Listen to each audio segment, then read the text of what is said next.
Hey guys, welcome back to my channel. I'm Casino Pete, and we just finished week one of the UFL.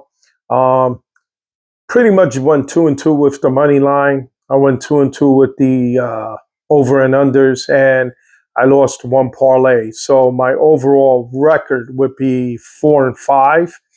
Um, it's like I said in my previous video. If you're a sports bettor and you're betting on these games, it's very unpredictable.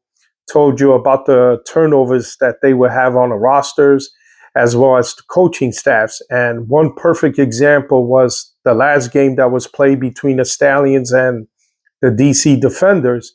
The head coach of the DC Defenders, Reggie Barlow, pretty much took a job at Tennessee State University.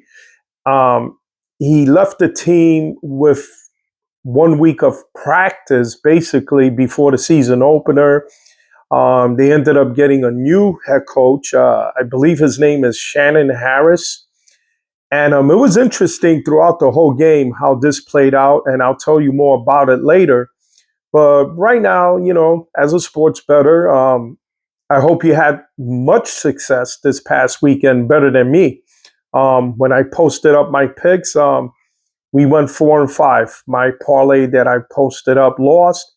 And like I said, two of the money lines won. I believe it was the Seattle Battlehawks who took care of business against the Houston Roughnecks. And then the other game did not go well for me on Saturday, which was the San Antonio Brahmas just didn't show up against the Arlington Renegades. And, the Renegades are a good team. They're led by Bob Stoops. And they do have a quarterback who's been in the spring league. In fact, from the AAF to the XFL to the USFL and UFL, pretty much wrote a book also about himself, Luis Perez. And he's been the Spring King. I believe that's the name of the book. And he pretty much did have a good game against the San Antonio defense. I was really shocked that they were able to put up 33 points, a couple of big runs. And although he didn't throw a touchdown pass, he did throw a really sloppy interception, but he got the job done. He's a veteran of this league. Also of note, the Panthers, okay? Bryce Perkins looked very good this past weekend, all right? Looked everything to bit. Um, his backup came in, did a decent job before he got, hurt during the game. He took one to the chest on a blitz. And then again, they pretty much took care of business against a team that Memphis Showboats. I tell you, that the head coach of Memphis, I'm not impressed. There was one particular moment in the game where an assistant coach was basically telling him how to coach, and they're not a well coached team, and they got beaten badly by Michigan. And to be quite honest with you, they left off like last year. I really don't see this team winning no more than maybe 5 games. I could be wrong. It's only week two coming up, but they did not look good at all. The one shiny star they had played okay, made a bad interception in towards the ending of that game. Troy Williams, I believe is his name, came in for the starter, was able to move the team up and down. There was another interception which bounced off the receiver into the defender, so I'm not going to blame him too much on that. Maybe the ball placement could have been better, but overall, he was okay. And I think Memphis needs to run with this quarterback for the rest of the year if they want any chance of winning a ball game, because they're not a well coached team. I'm not really confident with their head coach. But that's the way it went this weekend. Like I said, Seattle took care of business against Houston. I took some notes of what I saw during the game, and maybe you could agree with me. But Manny Wilkins from Seattle, great job at quarterback this past weekend. Really never heard of this guy until until Friday night, to be quite honest with you. Um, Very mobile, looked like he was in total command of the game, made some good decisions, threw very well. I think he passed over 200 yards, I believe. It could have been 195 or 200. He was around that area, but he was in total control, hitting his targets. Did very well. I was very impressed with this guy, Manny Wilkins. That's his name. So he actually started ahead of Max Duggan. Max Duggan, if everybody remembers, was the 2022 Heisman runner-up. Came over from the NFL after backing up Justin Herbert and did not start. Maybe it's a rotational thing with Seattle and their head coach, but great job by Manny Wilkins. Definitely deserved to start and did very well. Poor defense by Houston, though, and we'll get to that in a bit. Running back, Jacob Salas from Seattle. Uh, Good running back. Seen him a couple of years. Guy's got some moves there. He could bounce in and out of the line. Got some speed. Good hands as well with the screen. He did drop a pass that was very low to him, which could have picked up a first down, but the ball placement, again, has been the problem all weekend in this league. But he did play well. Shout out to him. A very good day at running back.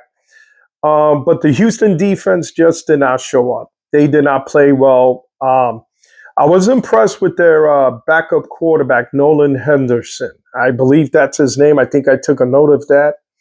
Nolan Henderson is a guy, just like Memphis, you need to run with this guy the rest of the year if you have any chance of winning games. He looked like he was in total charge of the football team once he came in, was able to move the offense. It's easy to say that they were getting blown out at the time or when he came in, but he did give a shot in the arm to the Houston Roughnecks. Nolan Henderson did well. He has mobility. He could run, get outside the pocket, does have a good arm. And I think Houston should take a note of that and run with him the rest of the year. But defensively, they were just manhandled by a Seattle team, which returned most of their starters. If you saw my previous video, I did mention the fact that Seattle Battlehawks are going to be a team that I believe will be in a championship at the end of the year. Whether they win it, I don't know. I did say that the Stallions would beat her, but we're going to get to the Stallions in a bit. Anyway, the other game, Arlington Renegades, like I told you, Bob Stoops did a good job of getting his team prepared against a team that was in the championship game last year, San Antonio Brahmas. They're led by Wade Phillips, very good head coach. And their defense did not show up at all. A lot of missed tackles this team made on Saturday against Arlington. But I could say that for all the teams that lost this weekend, a lot of missed tackles. It was week one. They did not play well on defense. And Kellen Mond, the quarterback from San Antonio, I was expecting a little bit more. I was kind of expecting a better game from him. It didn't show up. He was really off on his targets, had a couple of open receivers, overthrew a few. I'm disappointed in Kellen Mond this weekend. Very disappointed. I thought he would do better than this. But like I said, Arlington played a lot better. Kalen Ballage, I believe that's his name. Kalen Ballage. This guy looked like Derrick Henry on Saturday. I mean, if I had to compare a running back, that's the way he ran on Saturday, bouncing off tacklers, speed, big guy. Number 4 from Arlington Renegades. He was incredible. Kalen Ballage, I believe is his name. I'm very impressed with the way he ran with the football this Saturday. Again, Luis Perez, the quarterback, the Spring King guy. I think I'm going to roll with that nickname for him from now on because every time I see any spring league, he's in it. So the Spring King did well, Luis Perez. And Arlington came away with a big victory. Again, no defense by San Antonio. I was really shocked because Wade Phillips is a defensive guru. Um, they didn't run well either. I was expecting more from Anthony McFarland, just didn't go the way I expected. As far as those two games, Seattle came through with me with the money line. Um, the Renegades shocked me. I lost that money line. As far as the over and unders, I believe I was 0 and 2 in both games. I believe I was 0 and 2 in both games. But as far as the other two games, Michigan and the Memphis Showboats, again, like I said, bad coaching by the Memphis Showboats, it just showed up. I don't know why this coach wasn't prepared well enough. That's how I looked at it. All through the game, I kept saying, "What's wrong with this guy? Why is he looking like he doesn't know what he's doing out there as a head coach?" And no slight to the guy. I mean, you are the head coach, but to be standing there when the camera got close to him, he was being spoken to by an assistant coach, almost like the assistant coach knew what was going on and explaining to him what he needed to do. That's not a good sign. It didn't look good on camera. Anyone that saw the game noticed that moment. It just tells me a lot of why Memphis is struggling for these past couple of seasons, and they picked up where they left off. Just a bad and awful football team. Just a bright spot that I saw was Troy Williams at quarterback, and the defense did not play well. But anyway, as far as Michigan goes, I think Bryce Perkins is the guy. I think he's going to carry this football team to the playoffs again. They have a bunch of good wide receivers. I believe their running back is Nate McCrary. He ran well. Did pretty good at the running back position. They played very good on the defensive side. Obviously, I just need to see more from Michigan because they did play a poor team at Memphis. And then the final game, which I said from the very beginning on my previous video, Stallions, DC Defenders was going to be the game of the week, and it pretty much did play out as game of the week. It really did, and I was very impressed with what I saw. The DC Defenders, they showed up defensively. They just kept attacking the Stallions' offense. They looked very good. They also returned a pretty good roster. Defensive coordinator Greg Williams did a great job of blitzing. They got to former MVP Alex Magoo, the quarterback from Birmingham. Birmingham, the defending champs, struggled on offense. It showed in the second half. In the first half, it looked like they were feeling each other out, both teams. I thought Birmingham, once they got to 11, I believe the score was 11-6. And I thought for a second, okay, this is where the Stallions are going to run away with this game. As it turned out, DC brought it on defense, and they looked really good. So I give a shout out to their defense, putting the clamps on the Stallions. Couple of things on the Stallions. Alex Magoo is mobile.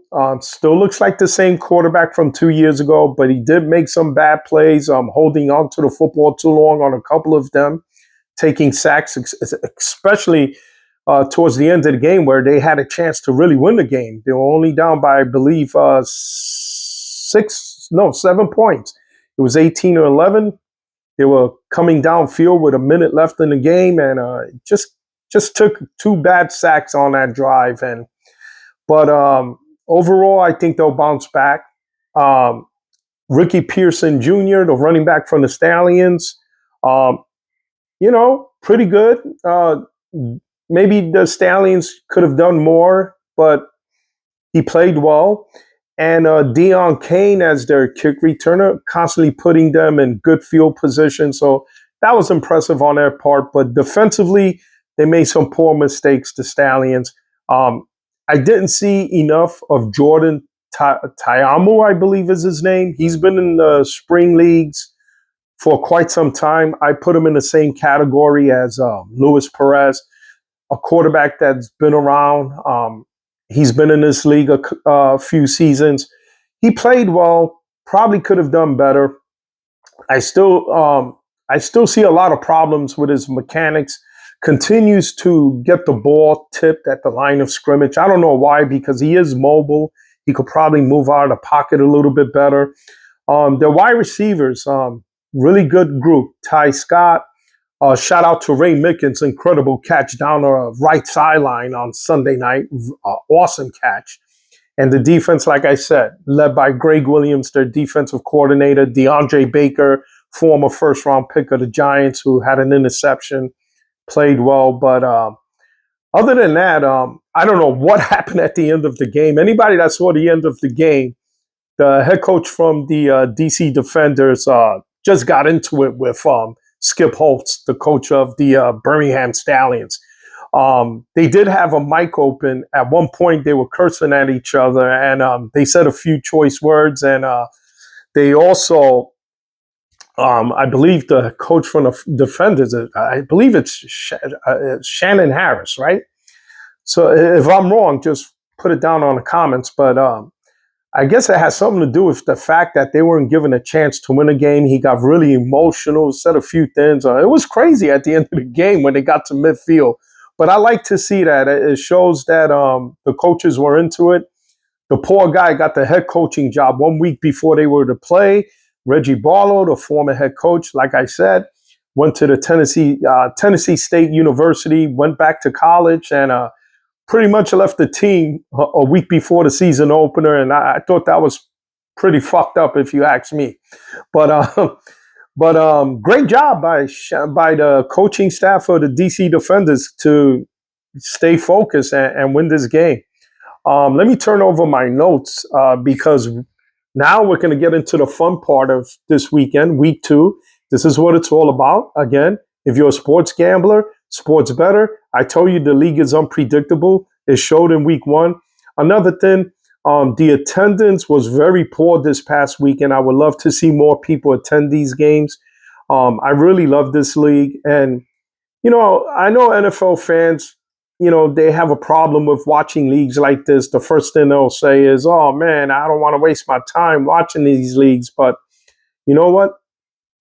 It's a good league. You guys got to give it a chance. Look, start going to these games, people. The ticket prices are cheap. The UFO is doing everything they can to make it affordable for their fans.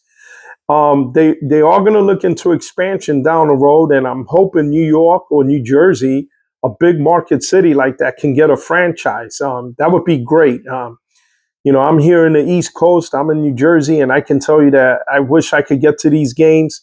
But if they had one here in New Jersey, I'd be attending those games every weekend. Trust me. So, shout out to the UFL this weekend for putting a great performance this past weekend. A couple of blowouts, right? But that last game was exactly how I want this league to play out, But anyway, let's get to week 2 because we got some surprise picks this week. All right. Now that I'm looking at my notes, let's start off with the Stallions at Panthers. Wow, great matchup.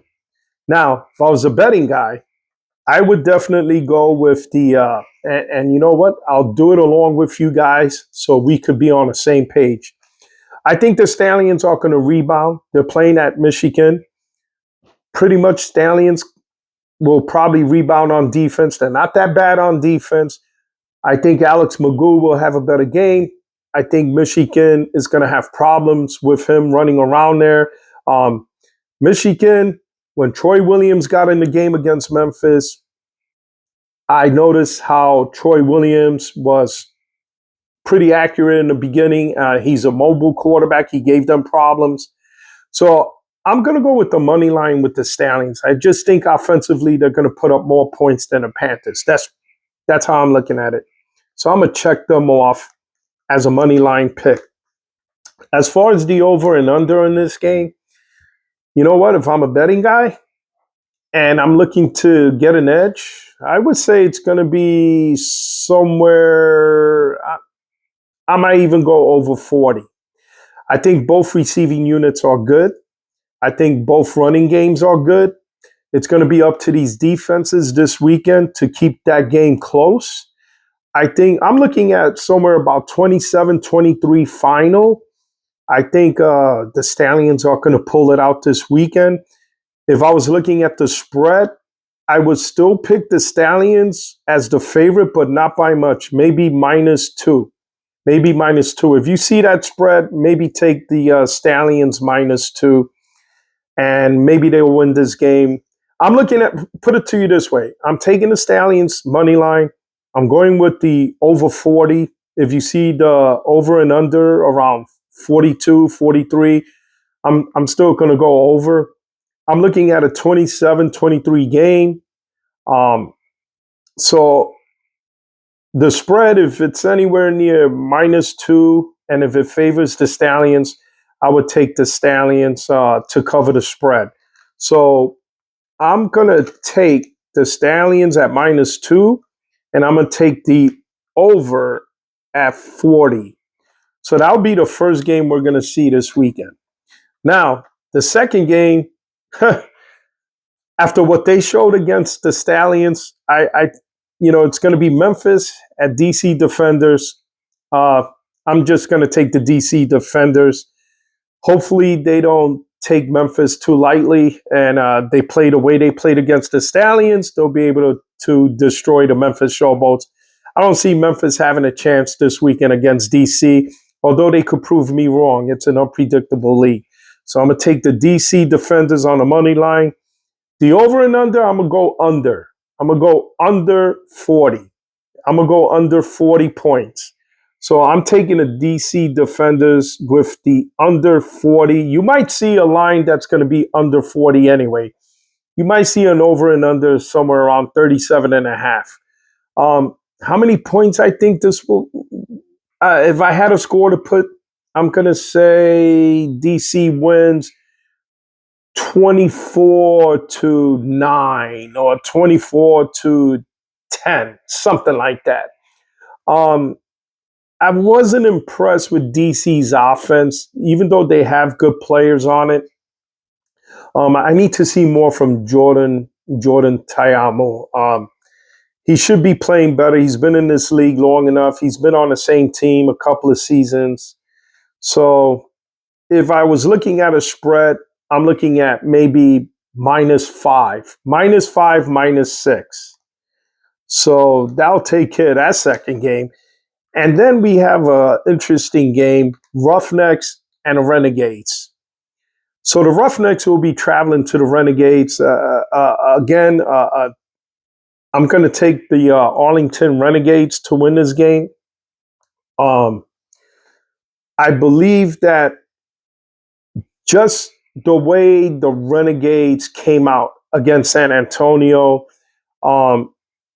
they'll win this game, maybe by not much, but I see them doing pretty well. I would take the Renegades on the money line. As far as the over and under, I'm going to go with the under in this game. I think it will be under 40. Like I said, I want to see Luis Perez play a little bit better and get that ball in the end zone. I would like him to use his receivers more, but they did so well running the ball. There was no need to throw the ball around as much last weekend. So let's put them down for under 40 and the money line. And if I'm looking at a spread, I'm going to put it at maybe -2 also, as Arlington is the favorite. So that's where I'd be looking at. So right now, I'm taking the Renegades over the Roughnecks. Playing Nolan Henderson at quarterback might be the best way to go for the Roughnecks. So if they have a chance to win, they're just going to have to play him at quarterback. And finally, the last game, San Antonio at the Battlehawks. We all saw what the Battlehawks can do. We were disappointed with the way San Antonio came out against the Renegades. San Antonio, is this a rebound game? I expect them to play better, but I just don't see St. Louis losing to a crowded stadium. I love this stadium.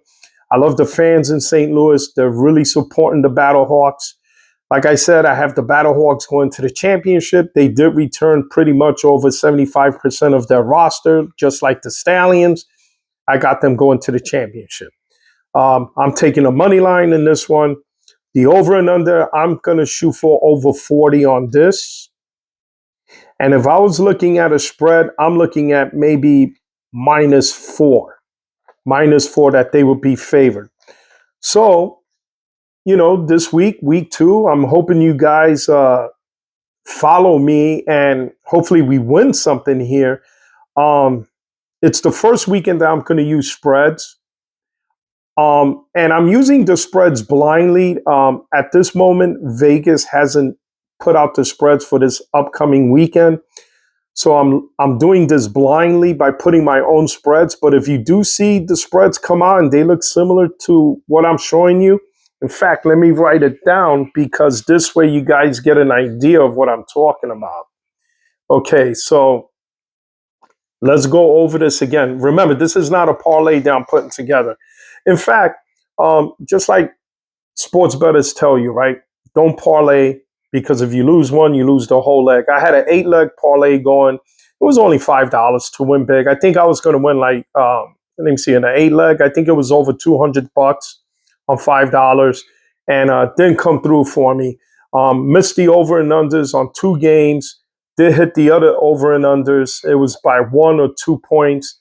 And then, the parlay so we're not going to do a parlay this weekend, okay? We're going to stick with, if you guys want to do a parlay, that's up to you. So I'm just going to show on the board right now what I expect. Okay, so let's start off with the Stallions at the Panthers. Okay, so we're going to do Stallions to win the game, right? So we're taking Stallions and it's at the Panthers. Okay, this is going to be a good game, like I explained earlier. We're going to take the money line on the Stallions. We're going to do the over and under at what did we say we were going to do? We were going to take the over. And then, let me just fix this up because, so we're going to take the over 40 points, right? We're going to take the over 40 points on this first game. So this will help you guys understand exactly what I'm picking. And then we're going to go with a -2 I put down. So this is the first game that I wrote. Hope you guys can see that.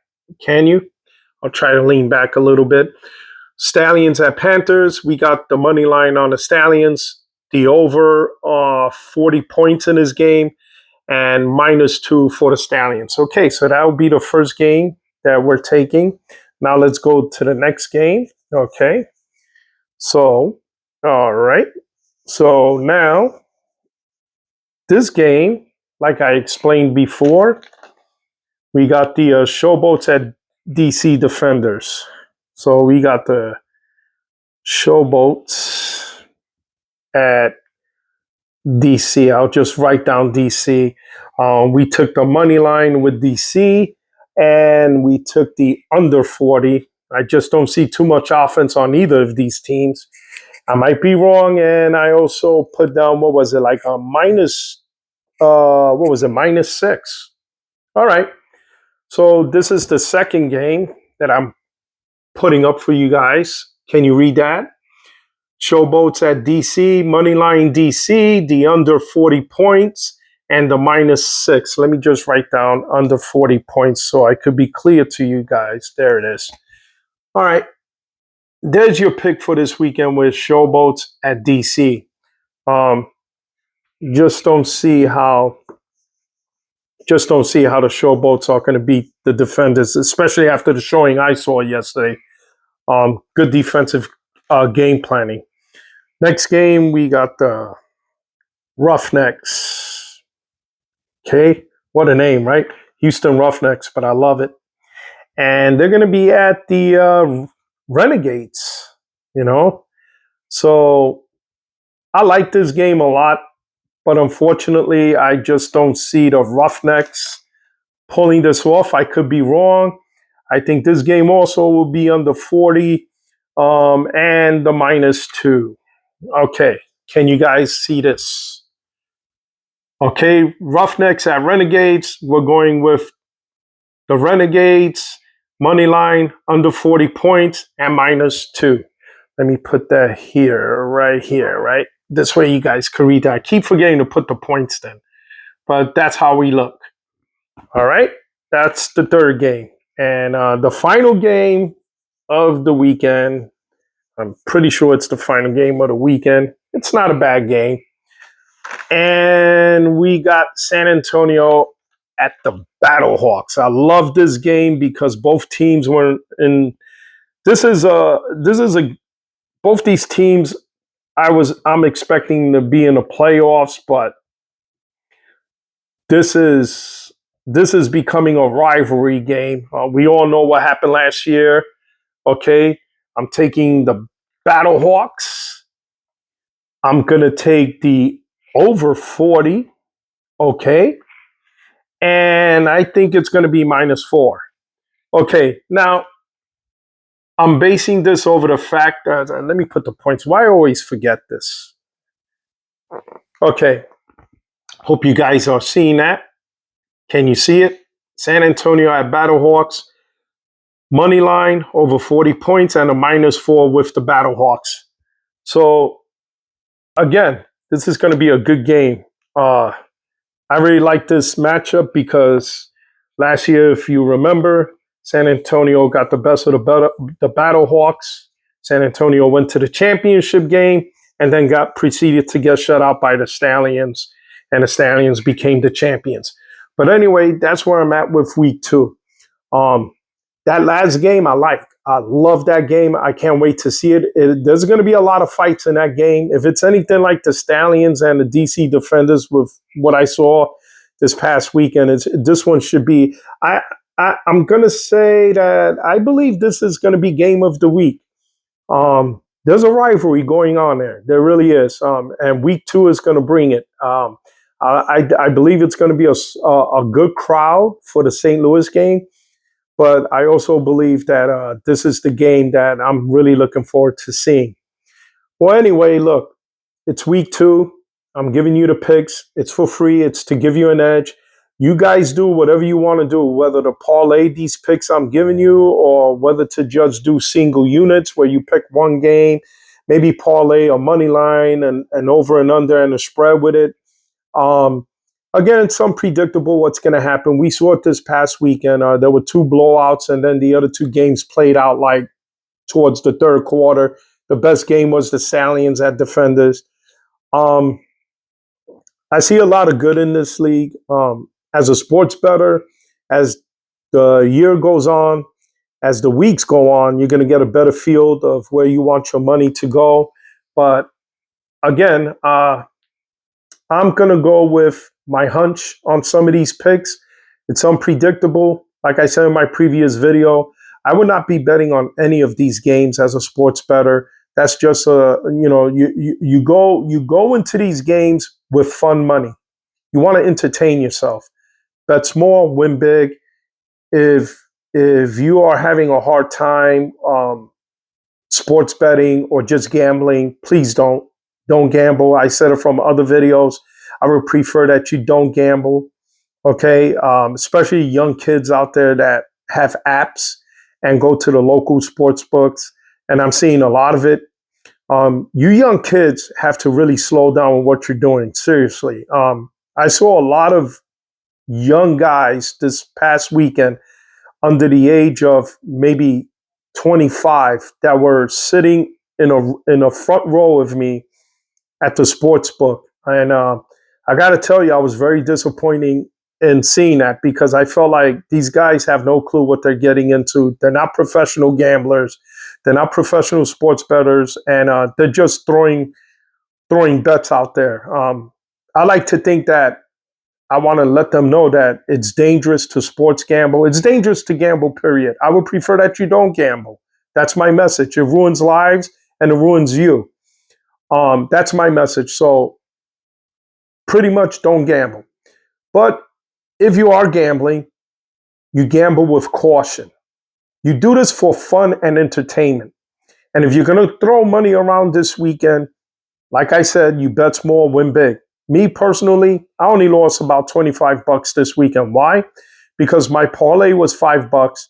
Then I did another parlay with a couple of games with the over and unders and the money line, and I lost those.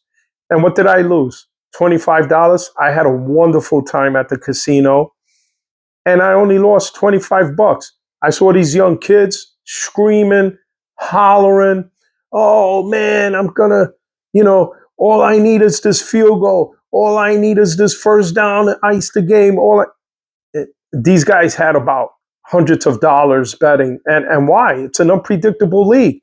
You saw a good example of the head coach of the DC Defenders taking over the team after their head coach, Reggie Barlow, left for college within a week of the season opener. So why take chances and throw money like that? Play small, guys, and you'll have a lot of fun. In fact, those hundreds of dollars that they threw around, they could have easily made up that money by betting $10, $5, maybe $20 max on a parlay and hope to win it, and you would have gotten all that money back. But, like I said, if you want my advice, don't gamble. Seriously, don't gamble. But those are my week 2 bets. I posted them up to you. I'm trying to get these picks in early so you guys can hit that like and subscribe button. Leave your comments. If I made a mistake here and there, let me know. If you like what I'm posting up, let me know. I'm going to be doing this all year. We got 9 weeks left in the regular season. Then the playoffs begin. If you're going to take a futures bet, right now the St. Louis Battlehawks look good.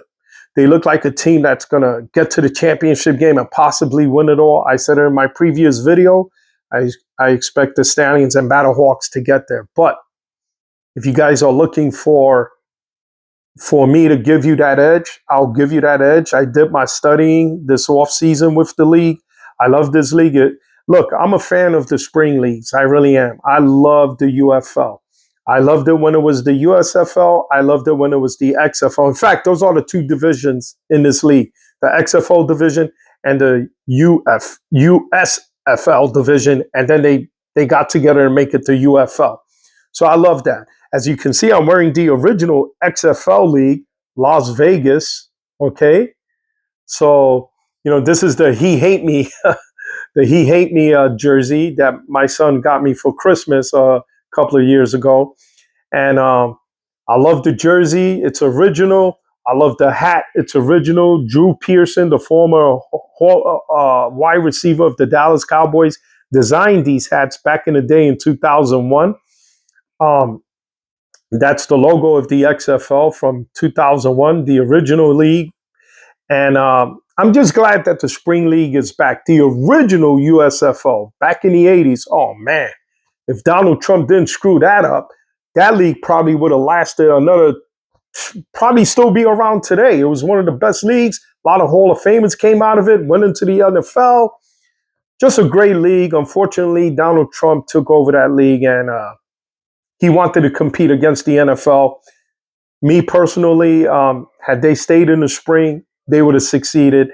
They were getting great crowds too. They had some wonderful crowds that went to their games, and I'm hoping that this league lasts just as long, and I'm hoping it will. It looks like it will. This is the 4th consecutive year from the XFL, USFL to the UFL that it's lasted. So I'm hoping that this continues, and I want to see more crowds. Please, guys, get out there. Show your support for the UFL. I understand that a lot of you guys are NFL fans, and I know when you guys get to the coffee machine at your job or the water, or you're getting water at the water bottle and or whatnot at the office, and you guys say, "Oh, I don't want to watch this league. I like the NFL. This league is sucky, this and that," whatever comes out your mouth. Listen, guys, they're professional players. These are guys that came from colleges, free agents, played in the NFL, and now trying to get that second chance here in the UFL. Support them. And it's a good league. I hope it continues. It really is a good league to support. So guys, get out there. Tickets are cheap. I mean, how much do you spend at an NFL game compared to a UFL game, right? I'm gonna probably be doing a video about that later on, and what I'm seeing.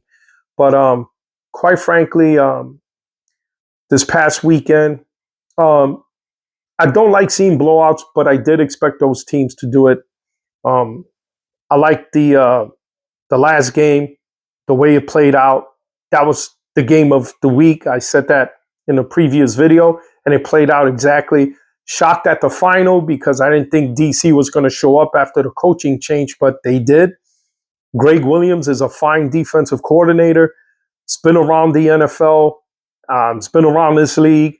He's hard to beat, and when he puts a game plan together, you better be prepared. So they're going to be a surprise this year. So anyway, I posted up the week 2 picks. I gave you an edge.